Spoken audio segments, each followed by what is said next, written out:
What's going on, YouTube? Welcome back to the channel, RJ Car Review. I'm your boy Ricky. Hope you guys are staying healthy, staying safe. I know I am. So today I want to talk about 5 to 6 things. Number 6 is kind of optional, but in my case, it's a must-have.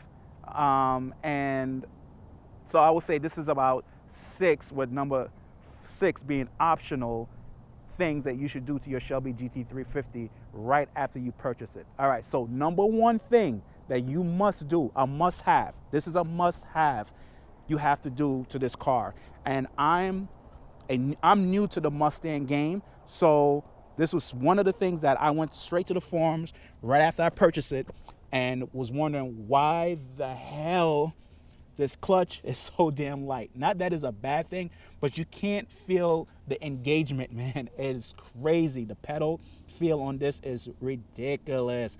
Great for traffic if you're driving in traffic, but other than that, it freaking sucks. So the number 1 thing you want to purchase is a clutch spring. The clutch spring is a night and day difference. So that's number 1. Number 1, clutch spring. Remember, guys, clutch spring will make your life it will change your life. All right. So number 2 is rock blocker. This little thing right here. My car came with it standard. I'm not sure can you see it? Can you see? Come on, focus. So my car came with it stock, and you can still see a little bit of rocks kind of creeping in there. And you see the damage that is done to the rock blocker already. It looks kind of crazy. And looking here, I might have to get a mud flap. Never really looked at it. So this here blocks all the rocks from coming and scratching up your car. And all the rocks, if we didn't have it, will kind of sit and live right in here, and then it would scratch all of this up. And you can see, is that scratches? No, that's not a scratch.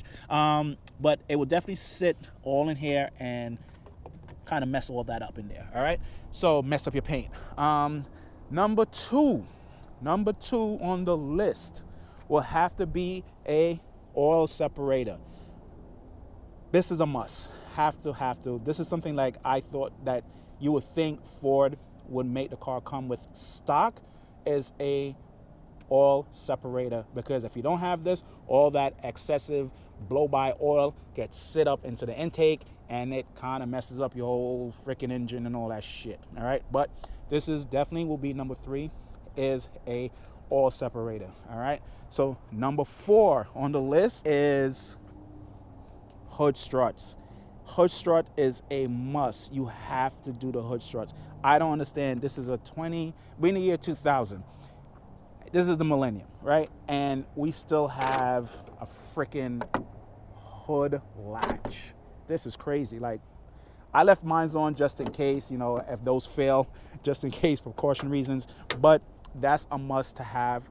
It just makes the car look 10 times better, and it's just easier to open up the hood, just plop it up, and you're good to go. So these are the 4 performance hood struts that I purchased. I've had it in the car a good maybe, I don't know, 6 months.